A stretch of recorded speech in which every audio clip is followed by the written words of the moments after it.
Chahut. Chahut Média. Donc on monte au bureau de Philippe Jacotet. Ah oui. Et donc c'est un escalier assez étroit qui monte sur 3 étages, n'est-ce pas? Et il y a des livres évidemment à chaque étage. Nous sommes dans le bureau de Philippe Jacotet. C'est une pièce peinte en vert foncé, modeste, tomate au sol, située au dernier étage de la maison familiale de Grignan. Ça, c'était le bureau de Philippe? Oui. Sa table de travail est toujours là. Il est placé devant le radiateur. On l'imaginait plus large. Sur les étagères, des livres par dizaines, des papiers empilés. 2 grandes armoires, de l'autre côté il y a la Pléiade. Donc de Saint-Simon à tout Balzac, tout Hugo, tout Dickens. Selon Anne-Marie Jacotet, épouse du poète, la pièce a été en partie rangée. Mais il reste beaucoup à faire. Antoine, leur fils, vient d'ailleurs donner un coup de main cette fin de semaine. Ben oui, venez, puis j'oublie que c'est ça. Oui. Quand on l'a rencontrée, Anne-Marie Jacotet ne tenait pas à ce qu'on visite le bureau de son mari. Nous, on n'a pas insisté. Et puis finalement, elle a lancé, comme vous êtes là, eh bien on va monter. Alors on a gravi 2 étages et on a croisé des dizaines de tableaux accrochés au mur de l'escalier. Des œuvres signées Garache, Palézieux. C'est un Chagall? C'est un Marc Chagall? Oui, c'est des gravures sur bois. Une fois parvenu dans le bureau de Jacotet, situé face à l'atelier de son épouse, on a contemplé, songeur, un peu intimidé, ce lieu où le poète a travaillé durant des décennies. Je suis impressionné. Où il a traduit, écrit, douté, guetté les éclats minuscules de lumière que le monde parfois laisse passer. Il y a des tableaux au mur, dont plusieurs de Madame Jacotet. La fenêtre du bureau donne sur le jardin. Qu'on l'ouvre, écoutez.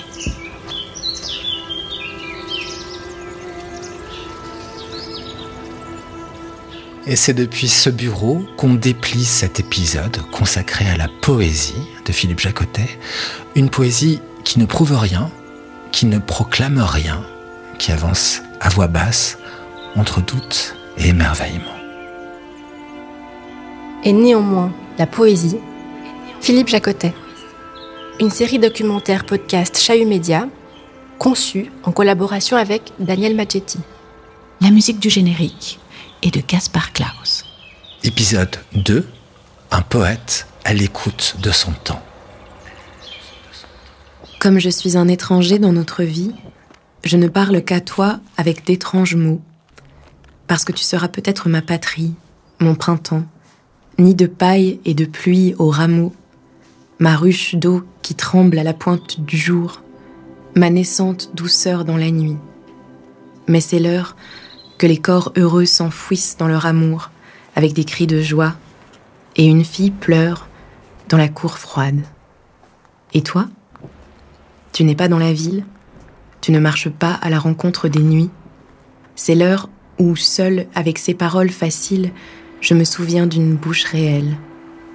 Ô fruits mûrs, source des chemins dorés, jardin de lierre, je ne parle qu'à toi, mon absente, ma terre.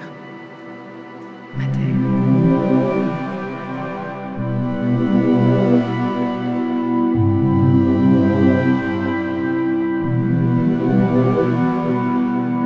Alors vous dites que vous avez rencontré Philippe Jacotet très jeune. Comment ça s'est passé? En fait, au départ, j'avais 20 ans, donc c'était vraiment un moment très important dans ma vie. C'est un moment où tout devient grave tout d'un coup parce qu'il faut faire des grands choix, un peu comme quand on est sur un quai de gare et on voit tous les quais devant soi, il faut choisir le bon quai. Jean-Marc Sourdillan, poète, traducteur. Et donc je sentais en moi une sorte de feu, je voulais quelque chose de fort et je savais que c'était du côté de la littérature que je le trouvais. Je lisais beaucoup de poésie, j'en écrivais moi-même et donc je cherchais du côté des auteurs vivants. Il se trouvait qu'il y en avait un dans ma famille que j'avais croisé parfois et donc sans savoir que c'était un grand écrivain, un grand poète, et ce poète était Philippe Jacotet.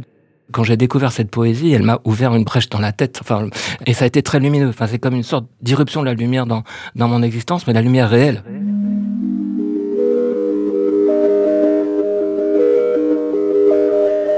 Je lui ai écrit une lettre, façon jeune poète, cher maître, aidez-moi, comment vivre? En gros, c'était vraiment la question qui était posée. Et en sachant pas s'il y aurait une réponse, j'étais vraiment un jeune garçon. Et je pense que le fait qu'on soit de la même famille a joué parce qu'il m'a répondu très rapidement. Et donc, j'ai pris cette lettre et j'étais tout seul chez moi, j'étais incapable de l'ouvrir. Et l'émotion était tellement forte que, sans y réfléchir, je suis allé à la gare et j'ai pris le train. Il fallait que je sois en mouvement pour que les mouvements intérieurs, d'une certaine manière, s'expriment au dehors. Et c'est dans le train que j'ai ouvert la lettre. Il y avait une réponse qui était celle que j'attendais sans vraiment le savoir. C'était pas une réponse de type théorique ou des conseils avisés d'un sage s'adressant à un jeune garçon. Non, c'était « il faut qu'on se voit ».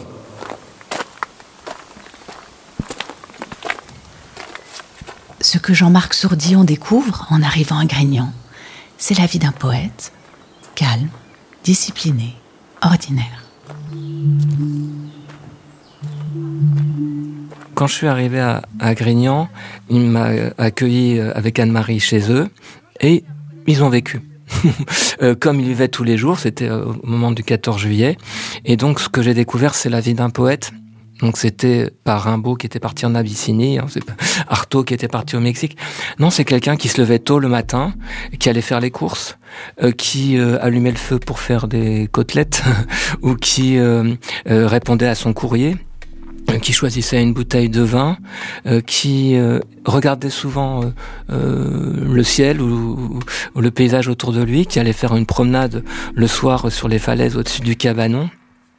Et donc une vie absolument banale, absolument ordinaire.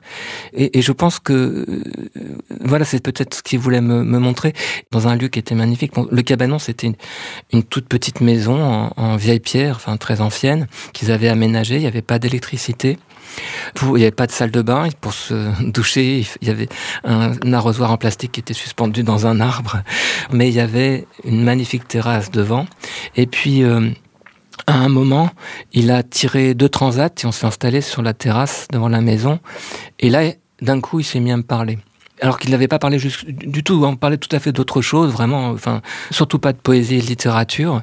Alors, il a sorti un petit carton de Bristol sur lequel il avait inscrit la liste des courses.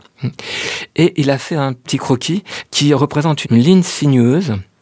Et puis au milieu et sur le côté, il y a des sortes de petits soleils. Voilà. Et il m'a dit, ça, la ligne sinueuse, c'est le courant d'une rivière. Et toi, tu es dans une barque sur cette rivière. Et la rivière te porte. Et de temps en temps, tu peux donner un petit coup de gouvernail ou un petit coup de rame pour éviter de heurter les rives. Et c'est tout. La seule chose que tu as à faire, c'est ça. Sinon, tu vas te laisser traverser. Et pour éclairer cette notion de poésie, il me semble qu'il y a une histoire qui en elle-même est d'ailleurs très extraordinaire, c'est l'histoire de Ossip Mandelstam, qui est un poète russe. Un extrait de Philippe Jacotet en personne, documentaire RTS, 1975. Or, cet homme, qui n'était pas du tout un poète politique, a eu le courage et le malheur, mais je pense qu'il savait ce qu'il faisait, d'écrire un jour un poème contre Staline. Et très peu de temps après, il est envoyé dans un camp dont il ne reviendra pas en 1934. Eh bien, si je raconte cette histoire, c'est parce que il est tout de même extraordinaire qu'on ait déployé tant d'efforts pour écraser un homme qui, au fond, n'écrivait même pas de la poésie politique.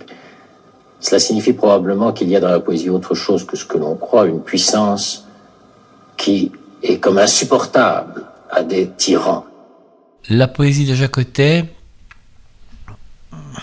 je vais oser un mot, je dirais que c'est une poésie qui a quelque chose d'existentiel, voilà, j'ai envie de dire ça. Daniel Maggetti, directeur du Centre des littératures en Suisse romande. Et si je dis ça, c'est que je pense qu'il faut la voir dans le panorama de la poésie du XXe siècle, comme une poésie qui s'est effectivement interrogée surtout sur des problématiques qui sont des problématiques liées à la place du sujet ou de l'homme dans l'histoire, à une époque où la plupart des repères se sont effondrés. Comment est-ce qu'on peut encore croire en l'homme après Auschwitz et après la Deuxième Guerre mondiale? Quel type de croyance ou de foi peut-on encore avoir et en quoi, étant donné que Jacotet n'est pas du tout dans une optique religieuse ou liée à une religion révélée ou quelque chose de cet ordre-là. Donc, d'autre part, peut-être le dernier aspect, c'est aussi que Jacotet n'a pas non plus fait confiance, ou disons, il s'est méfié, c'est peut-être dire ça autrement, de ce qui était, dans sa jeunesse surtout, et même un peu après, une grande tendance de la littérature et de la poésie, qui est celle d'être engagé en sens vraiment direct, politiquement et idéologiquement. C'est quelqu'un qui a toujours été extrêmement prudent par rapport à ça.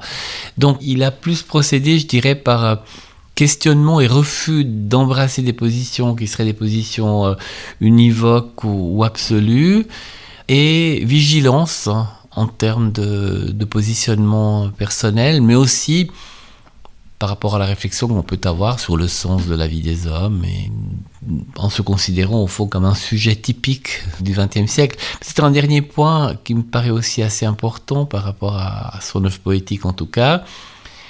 Ce n'est pas un poète qui s'attache à des formes qui seraient des formes virtuoses.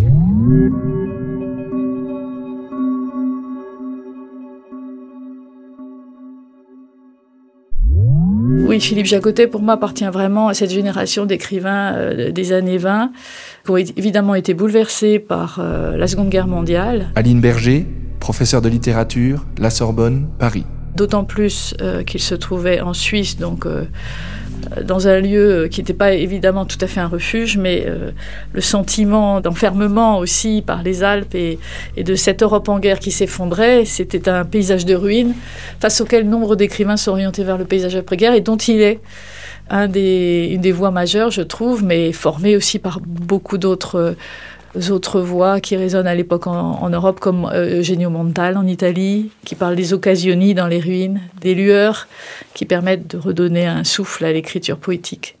Son propos après-guerre, c'était la conscience de l'effondrement d'une certaine Europe et des ruines, et de guetter des lueurs dans les ruines, et puis échafauder plutôt des passerelles sur l'abîme. C'était ça, c'est l'image qu'il utilisait. Voilà, donc la rencontre du monde réel, dans sa dimension tragique, historique, en même temps qu'il tenait aussi à voix basse comme un objet de discours secondaire pour lui par rapport à des vrais témoins et acteurs de l'histoire politique engagés qui étaient ses prédécesseurs, Ponche, Paulan, des gens qu'il a connus, et aussi bien entendu la distance que permet le fait de venir de Suisse, venir d'un pays qui était un pays de grande littérature aussi pendant la guerre, et avec des contacts amicaux forts avec d'autres grands poètes comme Gustave Roux, traducteur des romantiques. Donc tout ça, ça donnait ce champ à la fois historique à multiples déploiements.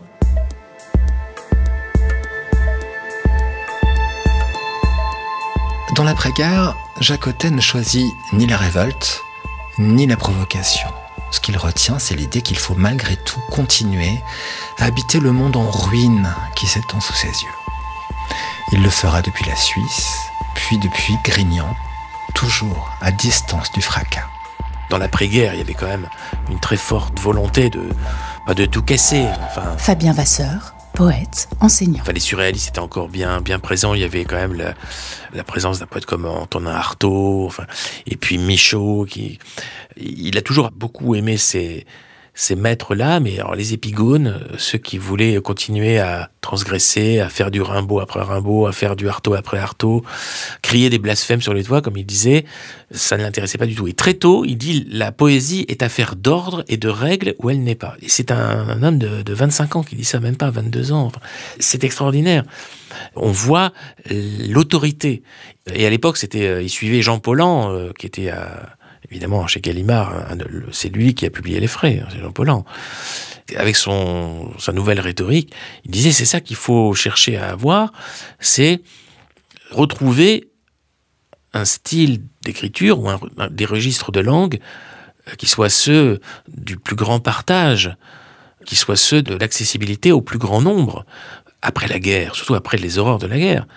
Donc lui était très sensible à ça. Il disait pas comme Adorno que écrire après Auschwitz c'est barbare, mais que écrire comme un barbare n'était plus acceptable. Et donc tous les avant-gardismes, il les a regardés, surtout les avant-gardismes transgressifs, il les a regardés avec une grande sévérité, mais parfois aussi beaucoup d'ironie.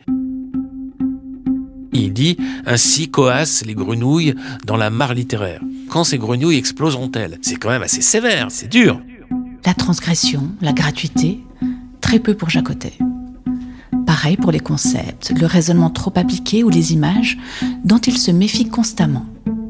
Exigeante, intransigeante peut-être, sa prose est soumise à des règles strictes qu'il affinera tout au long de sa vie. Il voyait que même si on ne pouvait plus écrire comme les classiques, comme avec en vers totalement régulier, il y avait quand même l'idée, ce qu'il appelait une mesure.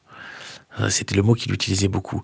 Une mesure intérieure qui faisait qu'on ne pouvait pas complètement abandonner les formes ou les vers ou les rimes, c'est-à-dire les éléments même de la poésie, disons classique, ou romantique, ou symboliste, mais qu'on devait les utiliser de façon libre. Et donc, les premiers poèmes de Jacotet sont encore des poèmes rimés, des poèmes qui suivent un vers relativement stable, et la rime est abandonnée, je dirais, dans les années 60-70. Il adopte un vers libre, très souple, très malléable et toujours très conscient quand même de ses effets. Et ça reste très beau parce que la conscience rythmique est toujours là. Le sens de la mesure s'est encore affiné, même si la métrique s'est libérée complètement. Et je dirais que de ce point de vue-là, aucun recueil, aucun ouvrage de Jacotet ne ressemble à un autre. C'est-à-dire qu'il y a une vraie diversité, une vraie évolution, et qui est d'ailleurs passionnante à étudier. On laisse Fabien Vasseur choisir un exemple. C'est le dernier poème du recueil Chants d'en bas, paru en 1974. Je me redresse avec effort et je regarde. Il y a 3 lumières, dirait-on. Celle du ciel, celle qui de là-haut s'écoule en moi, s'efface, et celle dont ma main trace l'ombre sur la page. L'encre serait de l'ombre. Ce ciel qui me traverse me surprend. On voudrait croire que nous sommes tourmentés pour mieux montrer le ciel. Mais le tourment l'emporte sur ses envolées, et la pitié noie tout, brillant d'autant de larmes que la nuit. Je me redresse et je regarde. La fin de ce poème, qui est absolument sublime de mon point de vue, n'a pas été trouvée tout de suite. Fabien Vasseur. C'est-à-dire que dans la première édition de Chants d'en bas, si on regarde l'ancienne version, elle est plate. Et il a changé la fin. Et cette fin est magique, mais on peut expliquer. Moi, j'ai essayé d'expliquer pourquoi elle est magique, si tant est qu'on puisse tout expliquer. C'est qu'il y a un jeu d'enjambement et de rejet, de contre-rejet. Il y a un glissement comme ça des vers et un ralentissement de la lecture. Le rythme se ralentit de la plus belle manière et correspond exactement à l'effet qu'il a voulu produire. Et ce poème récapitule même formellement tous les éléments du recueil. Et ça veut dire qu'il y a un souci de la forme qui n'est pas recherché pour elle-même. Il y a la volonté chez lui de trouver la plus belle expression, et il la trouve, mais pas forcément tout de suite. Certaines choses sont données par la grâce, et puis à certains moments, il attend, et puis cette grâce vient, mais plus tard. Et donc, de ce point de vue-là, voilà, on ne saurait dire que Jacotet a évolué de la poésie fixe vers la poésie libre. C'est pas si simple.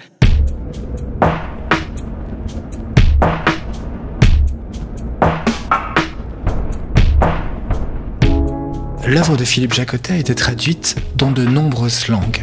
Allemand, espagnol, anglais, italien. Ce rayonnement dit quelque chose de sa poésie. Elle possède une clarté, une retenue, grâce auquel elle traverse les frontières sans jouer de l'effet rhétorique ou de la démonstration appuyée.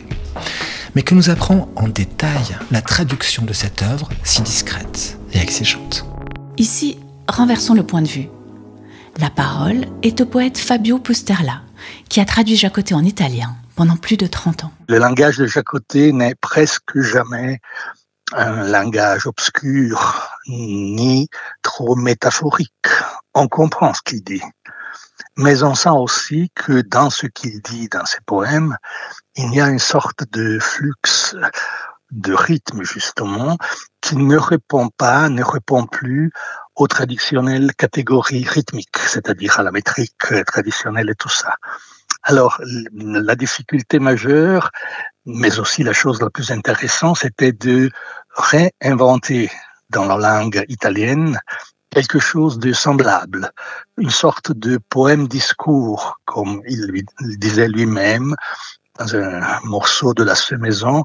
Il opposait le poème instant, qu'il avait cru de reconnaître dans la poésie d'un poète italien, Giuseppe Ungaretti, qu'il avait traduit presque complètement, et de notre côté, le poème-discours, qu'il disait, c'est le mien, mais un discours rythmé. Il y a un morceau très beau dans ces carnets de La Semaison qui remonte aux années 60 du siècle dernier et que je vais lire parce qu'il est très bien en français, vraiment très beau. Il dit « Le quotidien, allumé de feu, et il ne prend pas du premier coup parce que le bois est humide et il aurait fallu l'entasser dehors, cela aurait pris du temps. Penser au devoir des enfants, aux telles factures en retard, un malade à visiter, etc. Comment la poésie s'insère-t-elle dans tout cela? Où est-elle ornement? Ou devrait-elle être intérieure à chacun de ses gestes ou actes? C'est ainsi que Simone Weil entendait la religion, que Michel de Guy entend la poésie. Reste le danger de l'artifice, d'une sacralisation appliquée et laborieuse. Peut-être, en ce temps réduit à une position plus modeste, intermédiaire, la poésie illuminant par instant la vie, comme une chute de neige, c'est déjà beaucoup, si on a gardé les yeux pour la voir. Peut-être même faudrait-il consentir à lui laisser ce caractère d'exception, qui lui est naturel entre deux. Faire ce qu'on peut, tant bien que mal, sinon risque d'apparaître le sérieux du secteur.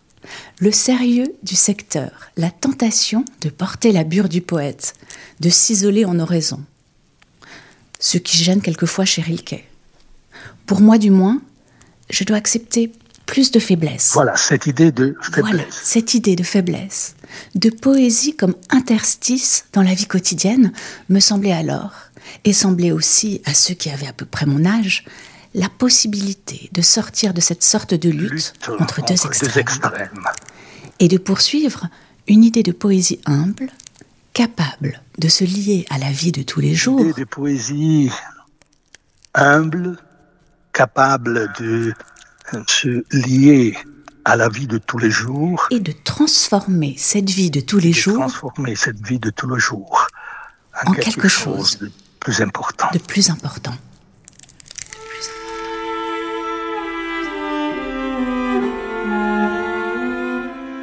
Chez Jacotet, l'ordre poétique n'est pas une forme figée, mais une mesure intérieure. Il est le fruit d'un travail à la fois instinctif et acharné. Jacotet ne cherche pas l'émerveillement.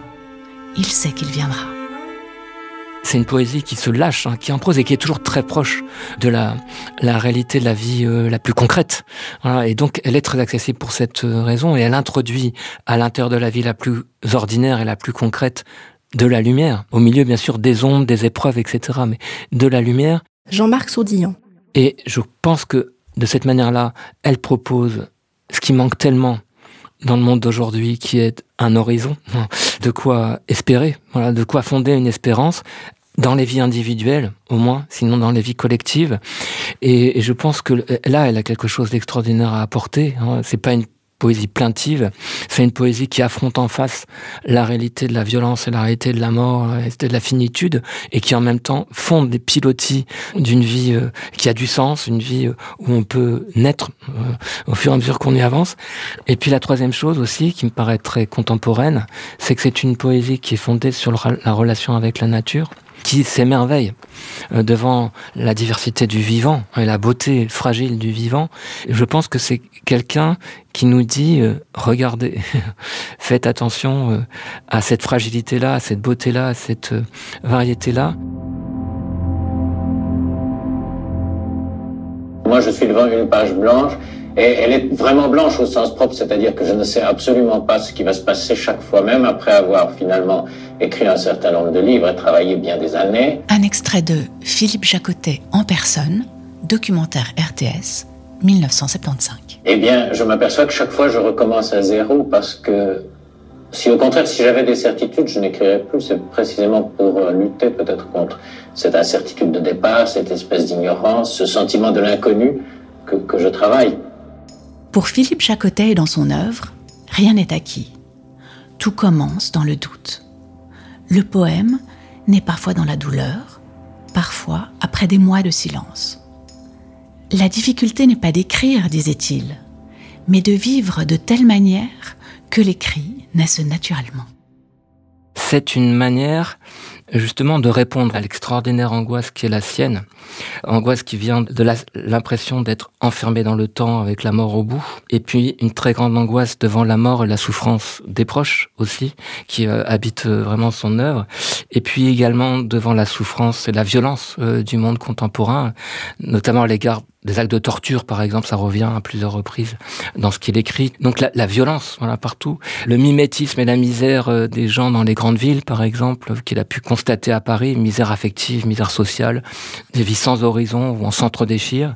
Et tout ça, ça forme une sorte d'écran entre lui et le monde, entre lui et sa propre vie, dans lequel il se sent enfermé comme à l'intérieur d'un labyrinthe. Et face à ça, il n'y a que les idées, et les idées n'apportent aucune sorte de réponse concrète. Seuls les événements poétiques qui viennent du monde, qui viennent du contact avec la réalité, peuvent apporter une lumière dans cette ombre-là. Et donc chacune, voilà, est un point d'appui pour la vie. Non. Et sinon, on sombre dans le désespoir. Voilà. Et donc il faut que ça tienne. Voilà. Et le doute est là pour vérifier que ça tient bien. Alors on a fait beaucoup de Philippe Jacotet, un poète du doute, de l'incertitude, etc. Je trouve que, bien entendu, il y a cette dimension de... Aline Berger. De quête, mais d'une quête discrète. Chez Philippe Jacotet, il y a une dimension de rencontre essentielle. Il cherchait, je pense, le saisissement de la rencontre. Et il faisait confiance à son intuition. Et son intuition le conduisait à guetter des signes. Je crois que c'est quand même une des constantes jusqu'à son dernier livre, dans La clarté Notre-Dame. Et en effet, alors ça a pris plusieurs formes, et puis ça a été comme un long cheminement pour lui, d'ailleurs, qui est passé par des phases en effet de grands doutes, d'expériences douloureuses, de ce qu'il appelle l'obscurité, y compris après être arrivé à Grignan. Hein. Mais cette démarche tâtonnante a fini en effet par, il me semble, dans la promenade, trouver son pas, son rythme. Et moi, je trouve que c'est un magnifique prosateur. Et puis, il est arrivé à des formes plus métissées. Et je pense que le point d'orgue, enfin, ça reste encore pour moi Paysage avec figure absente, parce que c'est un moment d'équilibre. Alors que la Promenade sous les arbres de 61 est encore marquée par ces moments de crise et de doute. Il rebondit à la crise de l'écriture, si je puis dire, à travers la découverte du haïku, qu'il traduit. Et puis ensuite, cet équilibrage entre prose et poésie et la cohabitation des deux se construit, il me semble. À partir des années 60 et du Paysage avec figure absente, ça commence à trouver son rythme. Et son vers aussi se fait plus fluide. Pensez sous les nuages, par exemple, que je trouve superbe, procède d'un souffle vraiment que je trouve assez unique et qui se voit graphiquement sur les manuscrits, là, cette écriture en versets plutôt.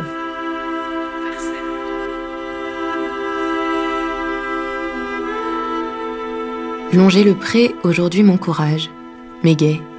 C'est plein de coquelicots parmi les herbes folles. Rouge, rouge. Ce n'est pas du feu, encore moins du sang. C'est bien trop gai, trop léger pour cela. Ne dirait-on pas autant de petits drapeaux à peine attachés à leurs hampes, de cocardes que peu de vent suffirait à faire envoler, ou de bouts de papier de soie jetés au vent pour vous convier à une fête, à la fête de mai, fête de l'herbe, fête des prés. 1000 rouges, 10 000, et du plus vif tant ils sont brefs, gaspillés pour la gloire de mai. Toutes ces robes transparentes, ou presque, mal agrafées. Vite, vite, dimanche est court. Le pré revient. Il est tout autre encore que cela, bien plus candide, bien plus simple. Toutes ces trouvailles le trahissent, le dénaturent. Il est aussi bien plus étrange, plus vénérable même peut-être. Malgré tout.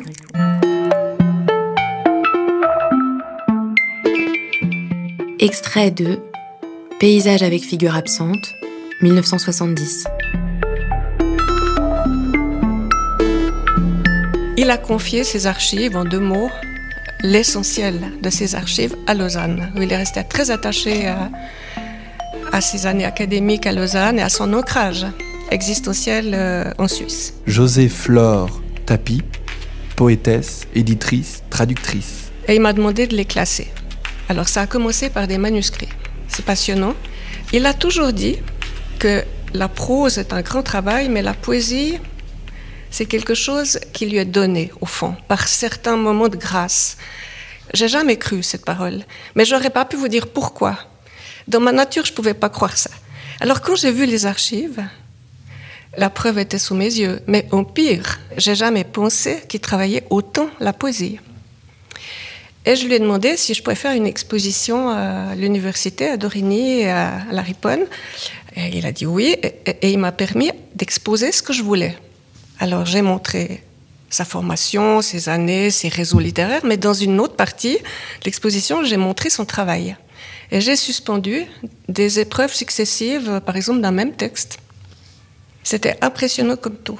Et il est venu, pour vous dire vrai, le dernier jour. Et je me souviens, il est resté très longtemps devant ses manuscrits et il m'a dit, en sortant, j'oublierai jamais, je ne me souvenais pas combien je travaillais. Donc pour moi, la preuve était là. C'est que c'est un homme très pudique, qu'il est assez naturel d'écarter de sa mémoire des choses aussi pénibles, je dirais, que la recherche du mot juste, le tourment d'un brouillon qui n'aboutit jamais, etc.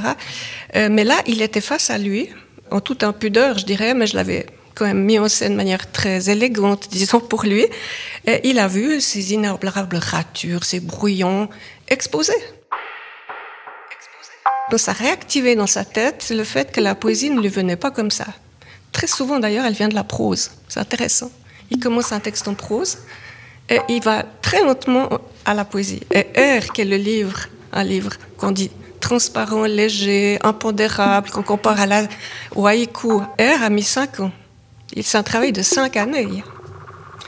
Constant, je dirais, à côté de sa vie de famille et de la traduction. Et le son, pour prendre un livre dramatique qui a suivi R de très peu, de 2 ans, c'est 23 poèmes, si je me souviens bien, tragiques, sur l'agonie de son beau-père. C'est un sujet terrifiant. C'est le plus gros manuscrit de tout le fonds d'archives. Il y a à peu près 145 feuillets recto-verso, plusieurs versions. C'est épouvantable en une année. Il s'est battu, vraiment, c'était une bataille intérieure pour sortir 23 poèmes de l'horreur émotionnelle qu'il a éprouvée et rendre sa dignité à un homme arraché à la vie par la mort. C'est impressionnant de voir ça. Donc, je dirais que la poésie, c'est pas recevoir ce qu'une muse vous inspire ou faire, mais c'est défaire. C'est démonter quelque chose. C'est démonter quelque chose. Et je trouve que le lire dans cette sorte de reprise permanente, de variation, de scrupules, de retouches, déjà donne une parole ouverte, qui n'a pas la réponse définitive, et qui est une grande leçon de négociation permanente avec autrui, mais l'autre étant lui-même déjà, avec lui-même. Donc une sorte de diplomatie intérieure à élaborer au quotidien dans une recherche d'équilibre. D'équilibre entre quoi et quoi? Entre le mal et l'émerveillement, entre la mort et la destruction qui ont hanté Jacotet toute sa vie et toute son œuvre, et des moments d'éblouissement, je sais pas, la sensualité d'une chevelure de femme, l'amour est présent, discrètement mais omniprésent chez Philippe Jacotet, la pureté d'une cascade, le flux d'une lumière à l'aube. Il s'accroche à ces moments infimes, je dirais, passagers, pour montrer qu'ils ont autant de poids que les drames qui nous plombent. Et son dernier livre est assez poignant parce qu'il affronte. Il affronte ces deux pôles antagonistes au lieu d'en choisir un. Et il cherche par la poésie, je dirais pas à les confondre, mais à créer un va-et-vient permanent qui lui permette de rester debout avant de quitter le monde, avant le grand saut. Il n'y a pas de salut, il n'y a pas de suite pour son corps physique. Mais ce qui peut nous léguer, c'est ça, ce besoin de ne pas perdre de vue les deux pôles antagonistes de la vie et de ne pas s'enfermer dans l'un ou l'autre.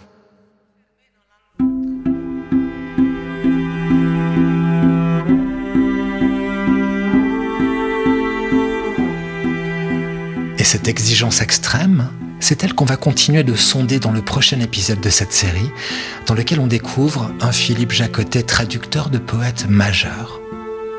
La traduction comme forme d'écriture, une manière peut-être de continuer à chercher les mots justes pour dire le réel. Et néanmoins, la poésie, Philippe Jaccottet. Une série documentaire podcast Chahut Média, conçue en collaboration avec Daniel Maggetti. En partenariat avec le Centre des littératures en Suisse romande de l'Université de Lausanne, le Centre de traduction littéraire de Lausanne, la Bibliothèque cantonale et universitaire de Lausanne et le musée Géniche-Vevey. Cette série documentaire podcast a été rendue possible grâce au soutien de la Fondation Lennartz, de la Fondation Jan Michalski pour l'écriture et la littérature, de la Fondation UBS pour la culture et de l'État de Vaud.